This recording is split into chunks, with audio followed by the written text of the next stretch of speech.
picture this. It's 2007. General Motors is basically the undisputed titan of the American auto industry. Right, massive. Massive. But they hit this staggering, just unbelievable milestone.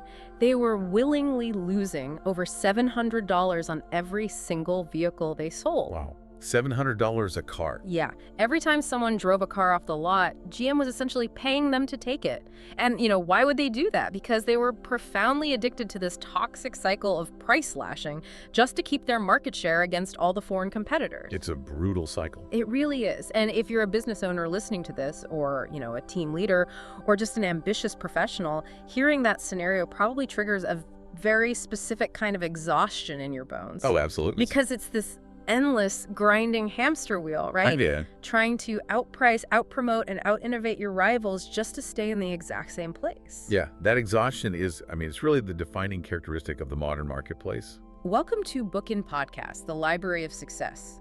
Today, we're doing a deep dive into a massive stack of sources, research papers, historical case studies, and the core text anchoring all of this, which is Simon Sinek's paradigm-shifting book, Start With Why. Such an important book. Totally. Our mission today is to dissect the biological and operational mechanics of loyalty. Like, why can a select few leaders effortlessly command this fierce, irrational devotion, while the rest of the world is stuck relying on those exhausting manipulations? Right, and we're really looking at how to fundamentally rewire the way you communicate your value to the world. Exactly. So where do we start with this? Well, to understand the mechanics of genuine inspiration, we really have to audit the default operating system most businesses use today. The default playbook. Yeah, because when you strip away all the corporate jargon, there are fundamentally only two ways to influence human behavior. You can inspire it, or you can manipulate it. And most people manipulate, right? We're talking about dropping prices, aggressive limited time promotions. Exactly. Peer pressure.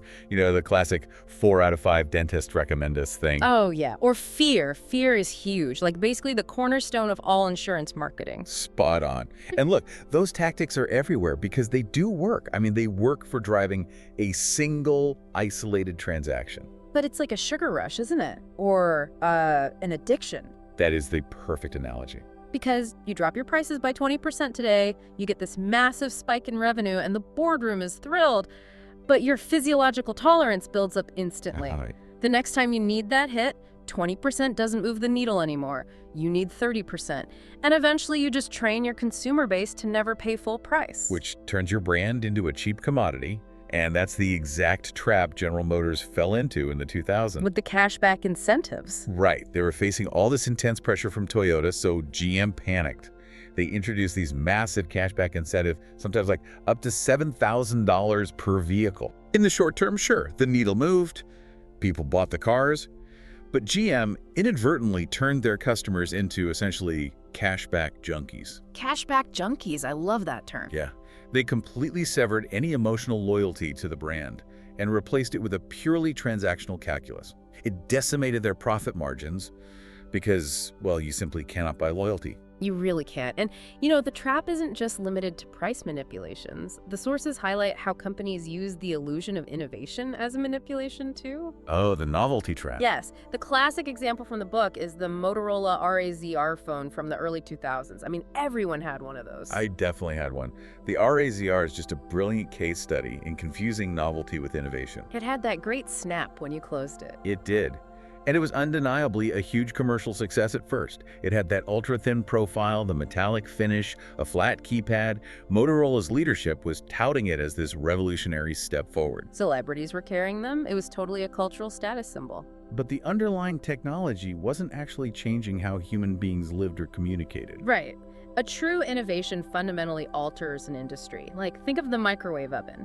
Or the transition from CDs to iTunes. Exactly. The RAZR was just a cosmetic novelty, and the defining trait of novelty is that it always wears off. Always. Within just a few years, all their competitors released their own thin, shiny phones.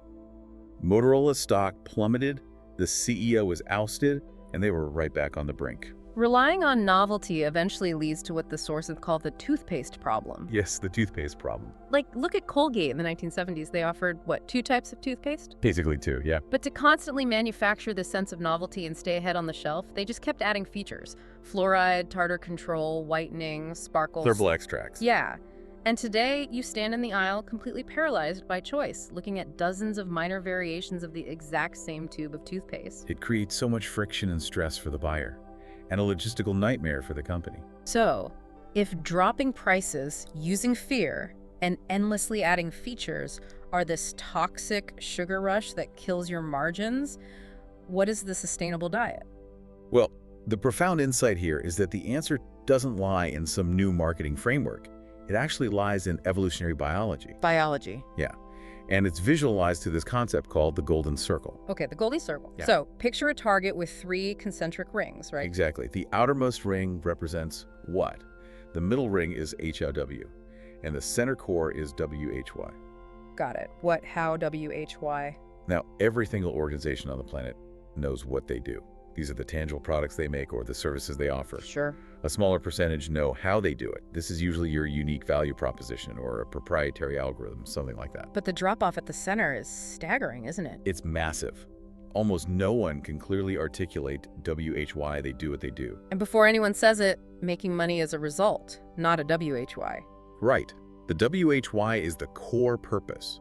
It's the belief that justifies the organization's existence, why the founder gets out of bed, and why anyone else should care. But the reason this framework is so powerful isn't just because it's a neat little whiteboard drawing. It's because a cross-section of the human brain perfectly mirrors the golden circle. This is where it gets really fascinating. Our newest evolutionary brain structure, the neocortex, corresponds directly to the what level. Okay.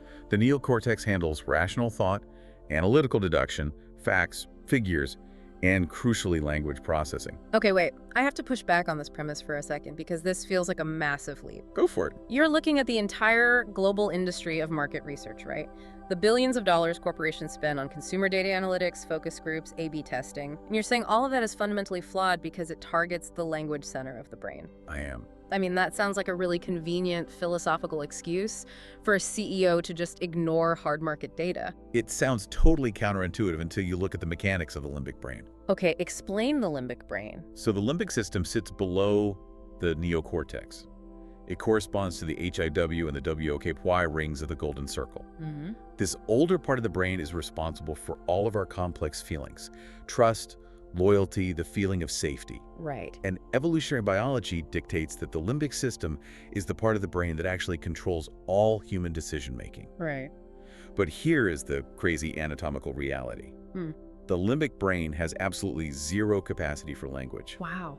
Zero capacity. Meaning all that focus group data is just the consumer's neocortex trying to translate something it doesn't actually control. Exactly the problem. When a consumer makes a decision driven by the limbic system, like a gut feeling or an intuitive pull toward a brand, and you ask them to explain it, they have to force that feeling through the neocortex to articulate it. Because the limbic brain has no words. Right. So they give you language-based answers. They say, oh, I bought it because of the screen resolution, or I chose this vendor because of the price. You're making it up. Essentially, yes. The neocortex is fabricating a rational alibi for a decision the limbic brain already made based on belief and trust. That is wild. This disconnect is exactly why Henry Ford famously said that if he had asked people what they wanted, their language centers would have simply requested a faster horse. Right, because they lacked the capacity to articulate a paradigm shift they couldn't feel yet. Precisely. It's like the universal struggle of trying to verbalize love. If someone asks why you love your partner, you just start listing whats. Right. You say, they're funny, they're smart, they're kind. Yeah, but there are thousands of smart, funny, kind people in the world that you don't love. You're using the analytical brain to describe a purely limbic state. And that neurological reality means that leaders who communicate from the outside in, starting with what they sell, are just forcing people to process vast amounts of facts and figures. But leaders who start with WHY communicate directly to the decision-making center of the brain. They totally bypass the analytical filters. Let's ground this biology in some historical reality, because the sources have this incredible story to prove that a belief-driven WIY is infinitely more powerful than resources or capital. The race to invent the airplane. Yes. Talk about Samuel Pierpont Langley. So, at the turn of the 20th century, Samuel Pierpont Langley was the absolute favorite to achieve powered human flight. On paper, his what was formidable. He had everything. Everything. He secured a $50,000 grant from the War Department, which was a fortune back then. He had prestigious positions at Harvard and the Smithsonian. He assembled a literal dream team of the greatest engineering minds. The New York Times was following his camp, reporting on every test. But Langley's motivation, his WHY, was entirely rooted in the what. He was pursuing the invention to get wealth, status, and fame. He just wanted the result. Right. Now, contrast that with Orville and Wilbur Wright. Operating out of a humble bicycle shop in Dayton, Ohio. No external funding. Zero government grants. Not a single person on their team, including the brothers, had a college education. And the New York Times was definitely nowhere near Dayton, Ohio. Definitely not. But the Wright brothers possessed a blindingly clear WHY. They fundamentally believed that if they could unlock the secret of the flying machine, it would permanently alter the trajectory of human connection and progress. And they infected their small team with that belief. Yes, that shared belief carried them through abysmal conditions, repeated crashes, endless setbacks. And then, on December 17, 1903, they successfully took flight. But the most revealing part of this whole case study is what happened right after. How did Langley react when he heard humanity had achieved powered flight? It's stunning. He didn't celebrate the milestone for mankind. He didn't take his massive war chest and Harvard engineers to analyze the Wright's design and improve it. Because he wasn't first. Because it wasn't first. And the fame wouldn't be his. So he simply packed up his camp and quit. He literally just quit. Doesn't that just prove that a strong WHY is the only thing that creates true resilience? Absolutely. When the external reward is removed, the internal drive collapses if you're driven by what? The Wright brothers pushed through failure because their limbic brains were tethered to a larger purpose.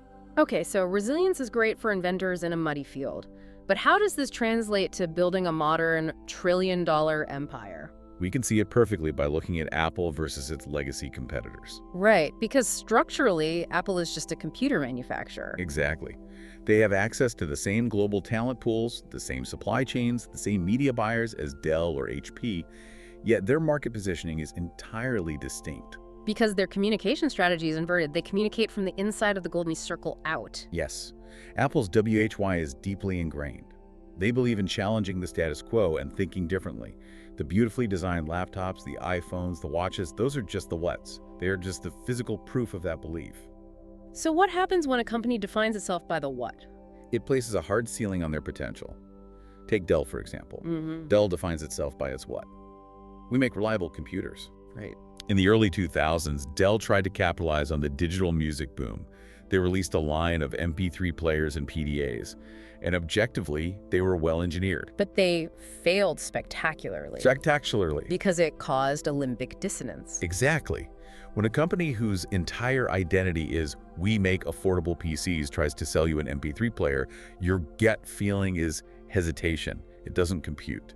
But when Apple, whose identity is we challenge the status quo, sells you a computer, a phone, a watch, or a TV show, your brain just accepts it. You're buying the WHY, and the what is just the delivery mechanism.